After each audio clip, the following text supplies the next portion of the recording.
Sans plus tarder, je passe la parole à M. Vega pour le débat d'orientation budgétaire qui, je le rappelle, n'est pas soumis au vote, contrairement au vote du budget qui aura lieu fin mars. Merci. Donc, au vu de la loi NOTRe du 7 août 2015, le débat d'orientation budgétaire doit apporter une plus large information du contexte financier national et local, avec des perspectives budgétaires pour les années à venir. Sans faire l'analyse détaillée de ce rapport, que je suppose vous avez tous lu avec attention, je tenais quand même à relever quelques points qui sont, à mon sens, très importants. Sur la loi des finances 2016, nous pouvons voir une confirmation pour la troisième année consécutive de la baisse des concours financiers de l'État aux collectivités.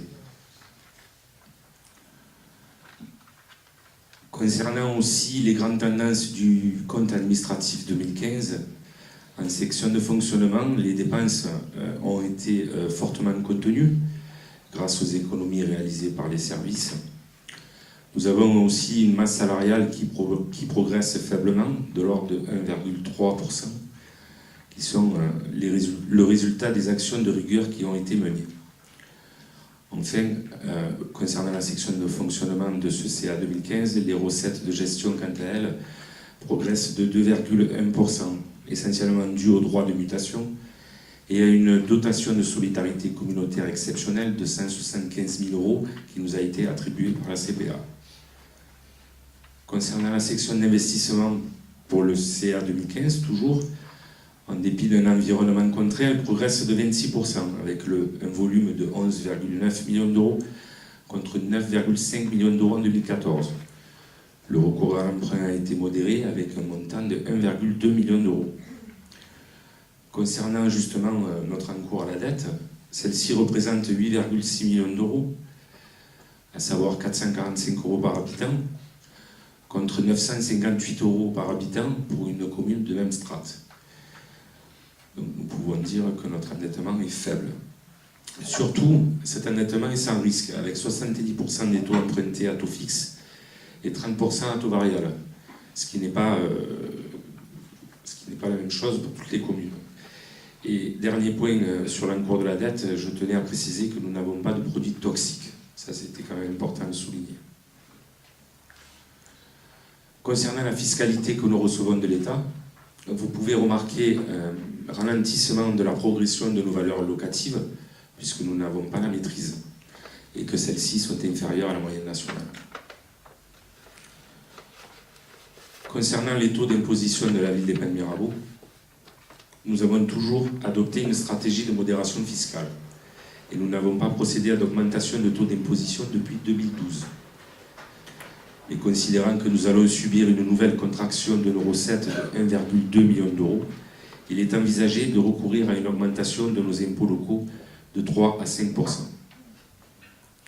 Pour rappel, en 3 ans, c'est 10% de notre budget de fonctionnement qui a été amputé par nos baisses de dotation de l'État. Malgré toutes ces difficultés budgétaires que nous rencontrons, nous avons malgré tout maintenu la gratuité des nappes, ainsi que des tarifs modérés pour le service à la population, malgré le coût de revient élevé de ces services. Nous avons toujours voulu respecter un juste équilibre entre l'usager et le contribuable. Malheureusement, ces ponctions de l'État devenant insoutenables, le financement d'une partie des services par l'impôt devient inéluctable. Pour les orientations budgétaires 2016 de la commune d'Épinal Mirabeau, concernant les recettes de fonctionnement, comme vous avez pu le voir, l'exercice 2016 sera marqué par une nouvelle baisse de dotation globale de fonctionnement de plus de 500 000 €, une augmentation du FPIC de plus de 250 000 € et des pénalités SRU de l'ordre de 410 000 €, ce qui fait donc un total de plus de 1,2 million d'euros. Quant aux perspectives de recettes, elles sont conditionnées à l'évolution de nos bases fiscales, l'impact de la majoration de certains tarifs et la vente de biens communaux sans enjeu. Pour les prospectives des années 2017-2018, nous pouvons craindre la poursuite du plan d'économie de l'État et la mise en place de la métropole qui continuera ou pas de verser la dotation de solidarité communautaire ainsi que l'attribution de compensation. Au niveau des dépenses de fonctionnement, les charges à caractère général continuent à augmenter. L'évolution de notre masse salariale sera maintenue avec la prise de certaines mesures, dont la lutte contre l'absentéisme, et une réflexion sera lancée sur l'aménagement du temps de travail. Dans un contexte financier instable, il devient difficile de piloter cette masse salariale, sachant que la collectivité dispose de peu de marge de manœuvre, car elle ne maîtrise pas les mesures réglementaires et les décisions nationales. Pour finir, en matière d'investissement pour l'année 2016, plusieurs projets sont prévus sur la commune d'Épinay-Mirabeau. Nous allons procéder à de l'aménagement urbain avec la requalification du quartier de la Voilerie ainsi que celui du quartier de la Galotte avec le projet Victor Hugo. Nous allons continuer à faire des travaux de voirie. Nous allons également poursuivre les travaux de rénovation dans nos groupes scolaires, ainsi qu'une rénovation de l'éclairage public qui a déjà été commencée et qui sera continuée, des travaux d'assainissement avec la phase finale des études sur le quartier de Plan-des-Peines et des travaux sur le quartier de Plan-de-Campagne, des équipements sportifs avec la création d'un pôle foot à Jean Genot, mais aussi des travaux de cadre de vie avec un budget assez conséquent pour une remise à niveau de nos jeux d'enfants. Enfin, pour conclure, au vu du contexte de l'évolution des finances locales, avec la baisse des dotations de l'État, la pérennité de nos cofinancements et l'engagement non garanti de la métropole, la prudence doit être de mise. Mais le budget 2016 continue à porter des projets ambitieux et responsables afin d'améliorer et conserver le cadre de vie que nous avons au Épinay-Mirabeau.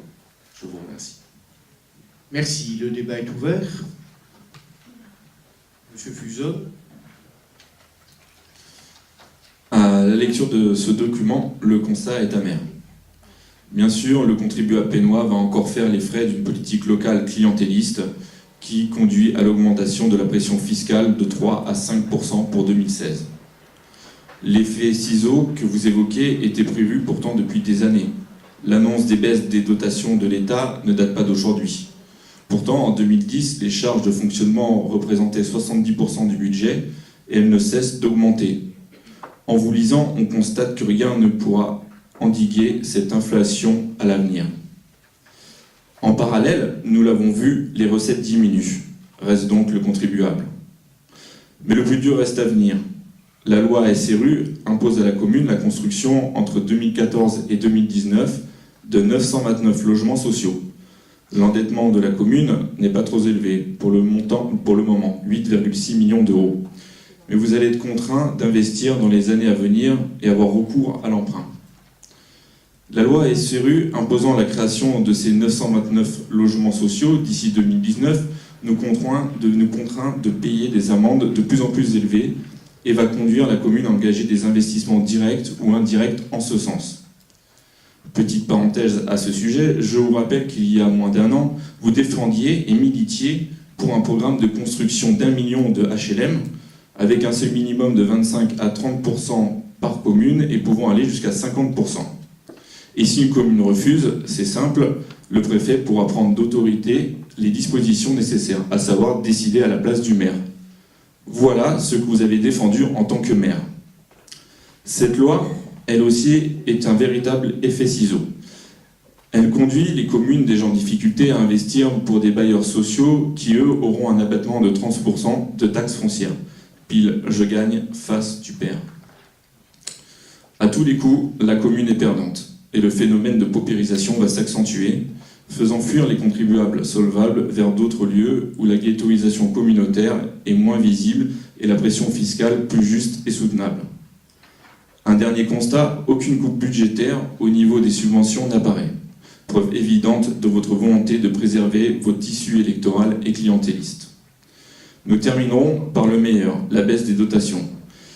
Cette baisse, plus le désengagement de l'État, va à terme asphyxier financièrement les communes, dans le but de les faire disparaître au profit de grosses collectivités lointaines et coûteuses. Toutefois, il faut savoir que l'AMF, dont vous êtes adhérent, a voté pour la fusion des petites communes, ce qui est contradictoire avec cette revendication, d'autant plus que l'AMF, dont vous êtes adhérent, semble aussi favorable à la décentralisation anarchique qui crée des seigneuries locales très dépensières, à commencer par les intercommunalités et les régions. Ce sont donc les petites communes qui paient leurs excès. On ne peut pas être à la fois pour l'alignation des communes et pour la dotation des communes. Une dernière chose, en septembre 2015, lors de la réunion pour l'assainissement du plan des peines, vous avez dit que les travaux commenceraient en 2016. Aucune trace de ces travaux dans votre budget. Les habitants du plan des peines apprécieront. C'est fini? D'autres personnes?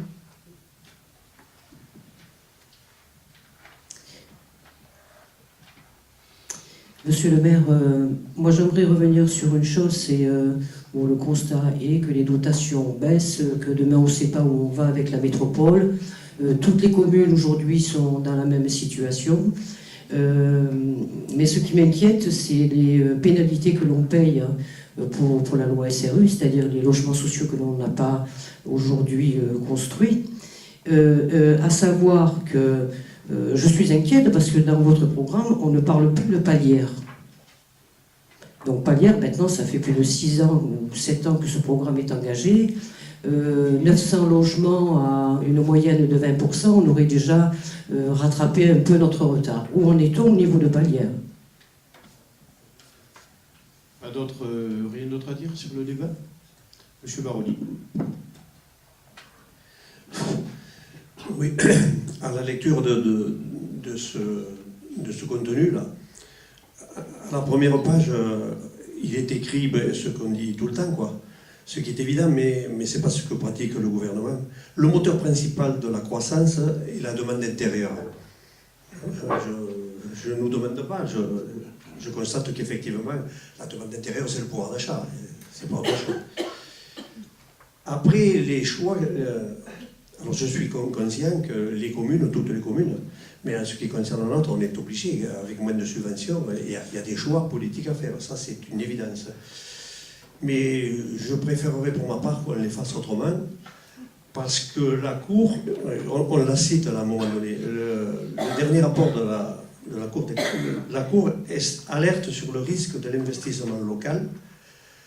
Et la Cour dit, je crains que ce soit la variable d'ajustement face à une contrainte budgétaire. Donc, une fois de plus, là, dans toutes les pages de ce chapitre, la variable d'ajustement pour entrer dans le corset, bien sûr, de l'étranglement du gouvernement, et des précédents, c'était pareil, c'est le personnel, quoi. Moi, je suis un peu effaré, même pas mal. C'est le personnel qui va supporter 80% de ces contraintes qu'on nous impose, et que, en tout cas pour le groupe du Front de Gauche, qu'on dénonce sans cesse, et je pense qu'on a raison, c'est une erreur, c'est gravissime que Sarkozy ait commencé et que Hollande continue, d'étrangler les communes, parce que ça nous mène à des conséquences extrêmement graves. Donc j'ai noté, là, par rapport au personnel, il y a des... Je vais les retrouver. Oui. On décline tout un tas de pratiques là qu'on a fait par rapport au personnel. Lutte contre l'absentéisme, on va reannualiser le temps de travail, on va utiliser la flexibilité. Ça me paraît très grave, ça me paraît extrêmement grave pour une commune comme la nôtre. Ensuite, encore un peu plus loin, moi, oui, je suis très inquiet quand je vois qu'on compte les effets. On compte, là, sur le papier, c'est dit, combien de départs à la retraite vont être en 2017, en 2018, qui c'est qui a 62 ans. Donc, ça me paraît, ces choix politiques-là me paraissent trop reposés, beaucoup trop reposés sur la masse salariale, donc sur le personnel, pardon, clairement. Trop reposé là-dessus. Je me demande qu'est-ce qu'on peut gagner avec la lutte contre l'absentéisme, qu'est-ce qu'on va toucher aux 35 heures, je me le demande vraiment. Donc moi, ça me frappe. Après, je ne suis pas certain qu'il faille, peut-être, c'est écrit à un moment donné, par rapport au programme de la voilerie où on s'était engagé là, il y a quelque temps, c'était pas si grave. La voilerie, et même à la Basse-Gavotte, si je suis intéressé et concerné, je me demande s'il ne faudra pas lever un petit peu le pied, mais c'est envisagé en pointillé. J'ai lu que peut-être que ça sera étalé sur d'autres budgets. Mais je suis vraiment alarmé par les mesures du personnel. Je ne les cite pas tous, mais ça, moi, ça m'a fait effectivement très très très drôle. Le personnel, il est ciblé, quoi. Il y a trop d'absentéisme. Non, je répète, toi, tu vas partir à la retraite, on ne te remplacera pas. Comment on va faire? On va ouvrir des portes, on va ouvrir des couloirs. Quand c'est écrit textuellement, si ce n'est pas un poste trop sensible, on ne va pas le remplacer. Je pense que c'est déjà en train d'ailleurs d'être fait. C'est pas possible qu'on soit d'accord avec ça. Voilà, moi, j'en conclus là-dessus. Bien, merci. Je vais essayer de répondre aux quelques points qui ont été soulevés. D'abord, je remercie Fabrice Vega, Nadia Greffeuil et toutes les équipes des finances pour avoir mené à bien ce travail sur le débat d'orientation budgétaire, mais pas seulement eux. Je voudrais remercier aussi l'ensemble des services, de tous les services, à qui justement on a demandé de faire des efforts parfois importants en matière d'économie. Et c'est là où je vais en venir. Alors, bon, après que vous tapiez dessus, la municipalité, vous êtes dans l'opposition, c'est quelque part, cela peut paraître normal, même si dans vos critiques, il n'y a pas toujours beaucoup de constructif. La critique est aisée, mais l'art est difficile. Que proposer pour faire des économies? Alors moi, je vais simplement reprendre un peu ce que nous avons fait, très simplement. Par rapport à ce que me dit M. Baroni sur les économies en matière de personnel. Bon, j'ai l'impression, à vous écouter les uns et les autres, qu'il y a deux écoles différentes. Ceux qui trouvent qu'il y a trop de personnel, ou enfin, en tout cas trop de masse salariale, et puis ceux qui trouvent qu'il n'y en a pas assez, ou en tout cas qu'il ne faut pas la baisser. Bon, moi j'essaie d'être très factuel, je m'appuie effectivement sur le rapport national de la Cour des comptes, je ne parle pas de la Chambre régionale, je parle du rapport national de la Cour des comptes, qui fait un certain nombre de remarques sur les collectivités territoriales, quelle que soit leur taille, quel que soit leur bord politique. Et en gros, qu'est-ce qu'on constate? Il est effectivement question des 35 heures. Je ne remets pas du tout en question les 35 heures. Je dis simplement qu'à un moment donné, la convention telle qu'elle a été signée il y a une bonne quinzaine d'années, puisque c'était au début de mon mandat de maire, peut être peut-être revue et améliorée. Ce n'est pas de la flexibilité, c'est de l'adaptation. Ce n'est pas la même chose. Et on est en train de travailler de façon extrêmement conjointe et consensuelle avec l'ensemble du personnel, avec les syndicats et bien évidemment avec la direction. Ça, c'est le premier point. Concernant l'absentéisme, j'entends M. Baroni dire qu'est-ce qu'on va gagner à lutter contre l'absentéisme. Enfin, moi, je vais vous donner un chiffre. L'absentéisme représente pour la collectivité des Pennes-Mirabeau 1 200 000 euros. 1 200 000 euros. Ce qui est quand même un chiffre tout à fait considérable. Je ne suis pas en train de dire que les gens ne travaillent pas, loin de là. Je suis simplement en train de dire qu'on peut peut-être améliorer par un certain nombre de mesures, alors à la fois incitatives et coercitives, hein, il faut toujours un petit peu des deux, la question de l'absentéisme. C'était le deuxième point qui était pointé par la Cour des comptes. Le troisième point qui rejoint un peu le précédent, c'est les questions d'avancement. Vous savez, les avancements en matière d'indices, d'échelons, de grades, etc. Alors, vous allez me dire, c'est du management, c'est subjectif, peut-être, mais les choses ne peuvent pas se faire qu'à l'ancienneté. Et ça fait partie des outils de management que de faire progresser les gens en fonction du mérite et de certains résultats. Alors vous allez me dire, c'est du management libéral, peut-être, mais aujourd'hui, on est dans un système où on a besoin d'obtenir des résultats compte tenu des contraintes financières.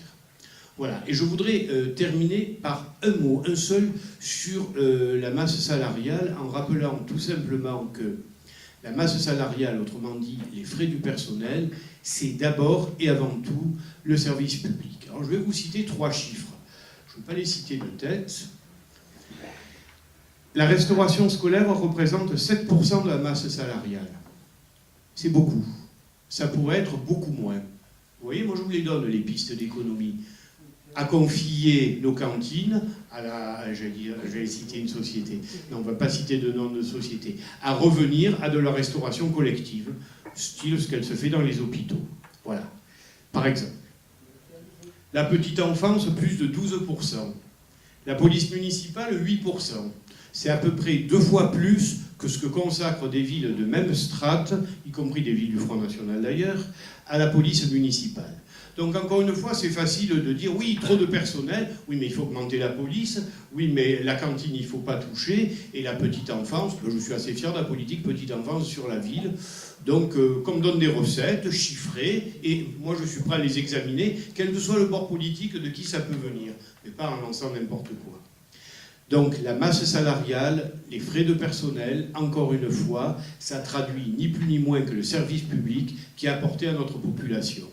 Je peux diminuer le nombre de cantonniers, les gens demandent plus.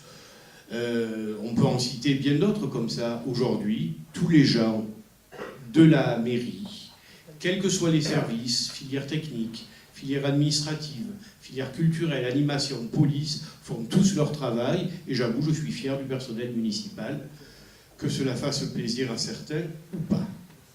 Voilà concernant la masse salariale. Alors, j'ai essayé de piquer un petit peu. Alors, oui, les logements sociaux. Les logements sociaux, j'avoue, je n'ai pas très bien compris le verbiage de M. Fusone qui parle de ghettoisation, de départ de population, il en manque, il faut en faire, ça n'a jamais été trop la politique du Front National, il y en a trop, enfin bref, l'amalgame comme d'habitude. Alors, soyons clairs, nous manquons de logements sociaux sur la ville des Pennes-Mirabeau par rapport à la loi SRU, c'est clair. Aujourd'hui, la loi SRU et son évolution, c'est 25% de logements sociaux, nous en sommes extrêmement loin.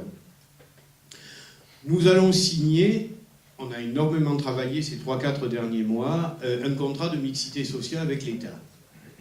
Ce contrat de mixité sociale, il est, comme son nom l'indique, c'est un contrat, c'est-à-dire que nous l'avons négocié avec l'État sur la base du réalisme.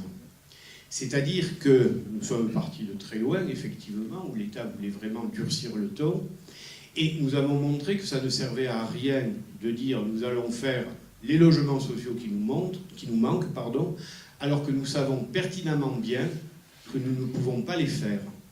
Donc l'État, sur 2 tranches triennales, à savoir 2014-2016 et 2017-2019,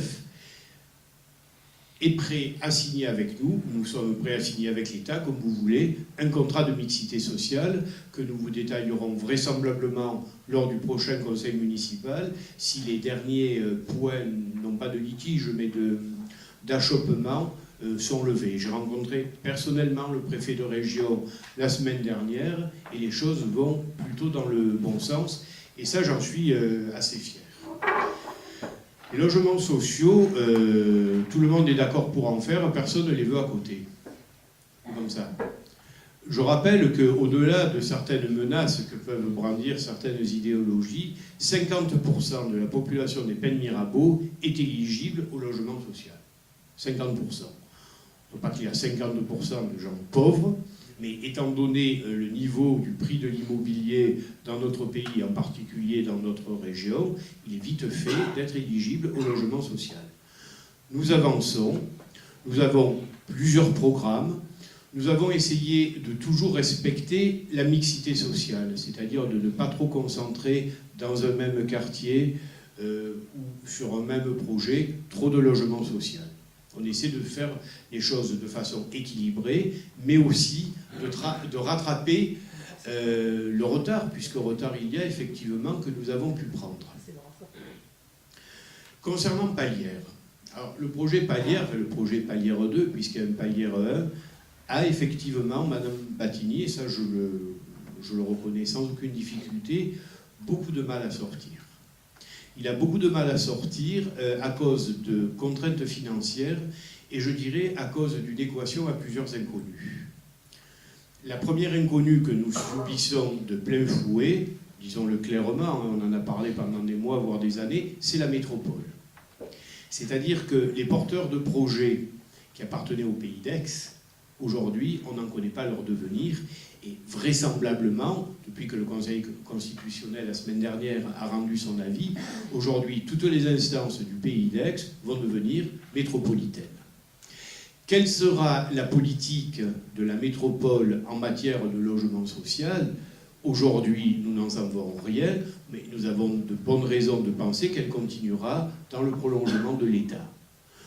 Donc nous essayons de suivre les péripéties, Dans quelques jours, il va y avoir le premier conseil métropolitain, la mise en place de la gouvernance.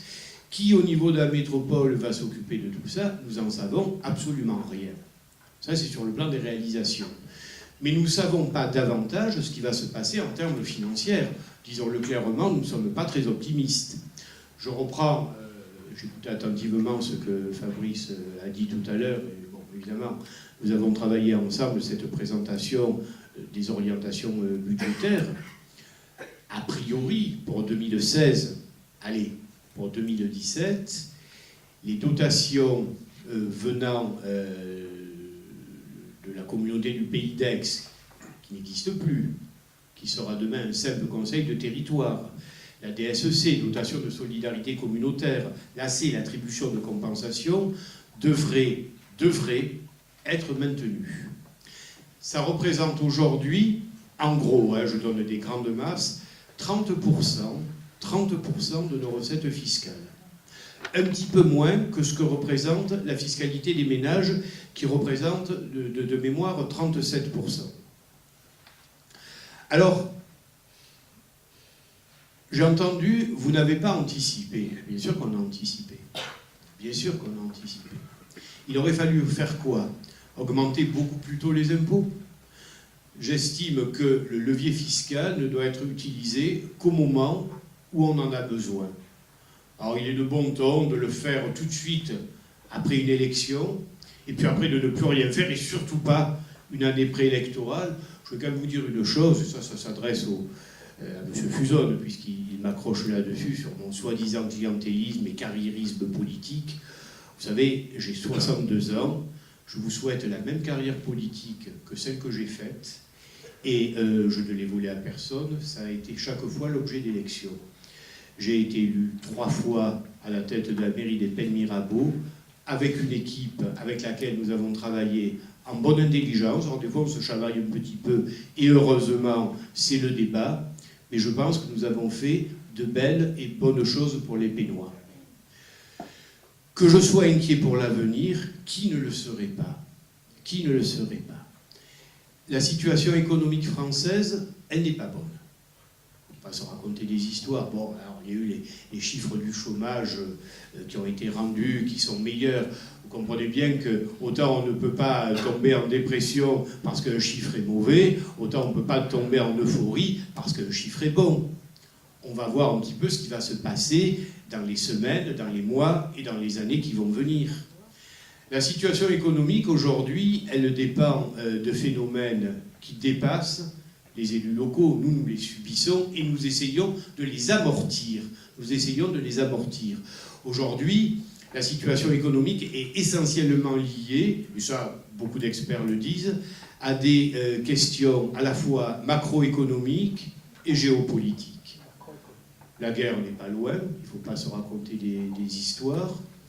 Il y a des événements extrêmement graves qui se passent dans le monde et qui alimentent effectivement une émigration qui est difficile à vivre. Alors certains disent, bon, bien sûr, l'immigration, il faut tous les foutre dehors. Oui, en pratique, quand on est aux commandes des États, que ce soit la gauche ou que ce soit la droite, c'est pas si facile que ça à faire.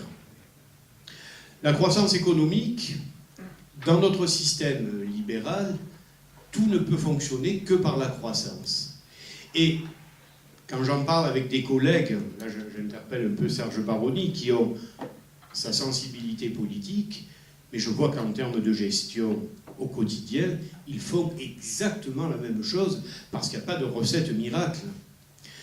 Si je vais un peu plus loin dans le raisonnement, j'entendais ce matin un commentateur politique de sensibilité libérale, très libérale même, qui disait il n'y a qu'une recette pour faire relancer l'économie, la croissance et encore la croissance. Enfin, en même temps, je ne suis pas économiste de formation, mais peut-on imaginer une croissance indéfinie ou en tout cas infinie? C'est quand même la vraie question qu'il faut se poser. Donc aujourd'hui, nous avons pris les choses de la meilleure manière qui soit, c'est-à-dire pas de façon optimiste, pas de façon pessimiste, mais de façon réaliste et gestionnaire. Nous avons des chiffres. Contrairement à l'État, nous ne pouvons pas voter un budget en déséquilibre, et ça, vous le savez très très bien. Nous devons intégrer des baisses. 10%, 3 000, allez, là encore, des grands chiffres. Moins 10%, 3 millions d'euros pour un budget global qui représente 30 millions. Je l'ai dit au moment des vœux, si je devais exactement répercuter les pertes que nous avons en matière de recettes, ce ne serait pas 3, 4 ou 5% d'augmentation, ce serait exactement 22% que je devrais appliquer. Bien évidemment, je ne le ferai pas. Des économies, on va continuer à essayer d'en faire. À un moment donné, il y a des économies, et là je vais rejoindre M. Baroni, que je ne veux pas faire.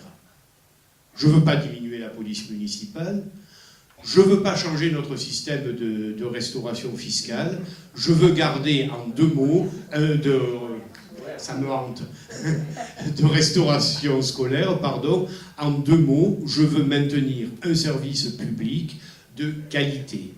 Et je suis prêt à rencontrer quiconque dans ce conseil municipal, de la majorité ou de l'opposition, qui me dise « Tiens, ce service, il faut le diminuer de moitié. Ce service, il faut le supprimer. » Moi, je suis prêt à tout, mais pas au sein d'un conseil municipal comme ça où on se lance des choses à la gueule. C'est facile. Vous savez, ça fait 20 ans que je participe à des conseils municipaux, départementaux, voire maintenant à un autre niveau. C'est tellement facile de s'envoyer les choses à la figure. Après, quand on est aux manettes, il faut le faire, il faut agir. Alors, on pourrait... en gros, nous avons 500 000 € de subventions pour les associations. Aujourd'hui, j'ai décidé de ne pas baisser ces subventions, contrairement à bien d'autres communes.